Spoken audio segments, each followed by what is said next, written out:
We saw you as a god, as a Phantom of the Opera, as a bodyguard to the president, and now you're an engineer and a scientist and I'm a exhausted. parent. Yeah. Like, Yeah. how hard was it for you, like, to play this part now? It was.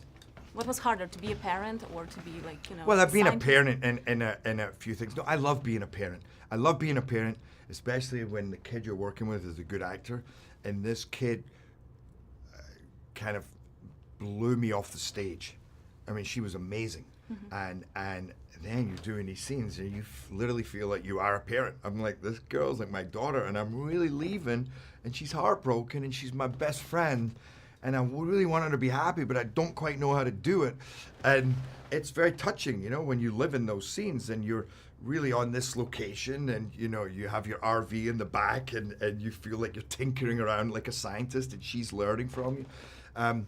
Very, very kind of touching scene. So no, that's a little easier. I think the scientific part, you know, that's I normally play, you know, something a little stronger, a little more physical, you know, to play somebody that was more cerebral and perhaps at times a little more geeky and not so a little more kind of socially unavailable. Was more challenging for me, or more fun. So I'll be honest with you, I'm a huge fan of disaster movies. Okay. It helps me to like relieve the stress, to battle some of my fears. And I was wondering, like, why did you decide to participate in this picture, and if there's any fears that helps you to battle, and any phobias, if you have any, of course. You don't. There's a lot. I love these movies for the same reason you do. One, in the making of them, I get to escape, and I get to go on a journey, because much as you're watching me go up to a space station, when I go on those sets, I literally feel like I've stepped onto a space station. Those sets are incredible. And then I love being able to tell stories that allow people to escape, that allow people to go on a journey and have the heebie-jesus scared out of them, but know at the end of the day that they're safe, and at the end of the day to have some message or some kind of inspiration. That's the purpose of the entertainment, escape, fun, excitement. So that's why I do it, to give it out and to get it. And phobias, oof. No, I don't know what phobias that brought up. I guess I tell you what I don't like. For instance, I had to wear a spacesuit, and that spacesuit was like 70 pounds. And when you start wearing it, after 5 minutes already, you feel like you get a knife in your back. I do anyway.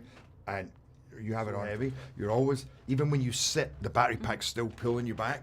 So you're always trying to find a place to put your battery pack. And you're like finding anything that sticks out of a wall, and you're like, so sometimes you're hanging like this for 12 hours, and it takes half an hour to get it off.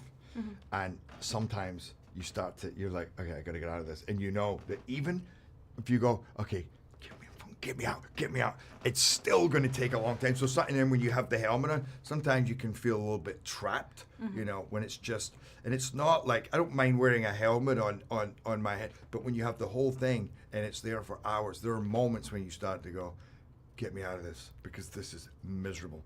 And it was 5 weeks of that, when after 5 minutes, you're like, okay, I'm done.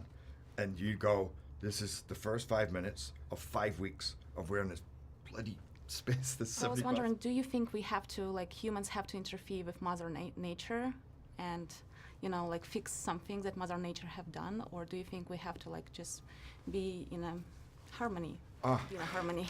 Listen, wouldn't it be beautiful if we could just start living in harmony? We really, that's the message of this movie, is that our science in this movie is so ridiculous that you go, we can't really do that. So if we know we can't do that, we need to fix it now, or stop it. But I think at the end of the day, it is going to involve us interfering with nature in many different ways, to try, you know, whether it's finding a way to get plastic back out of the ocean, or to remove, you know, to fix the ozone, whatever it is, you know, or some way of pulling pollution out of the environment, or like you say, change the tides, or that, you know, stabilization of beaches, whatever. We have to interfere now. This is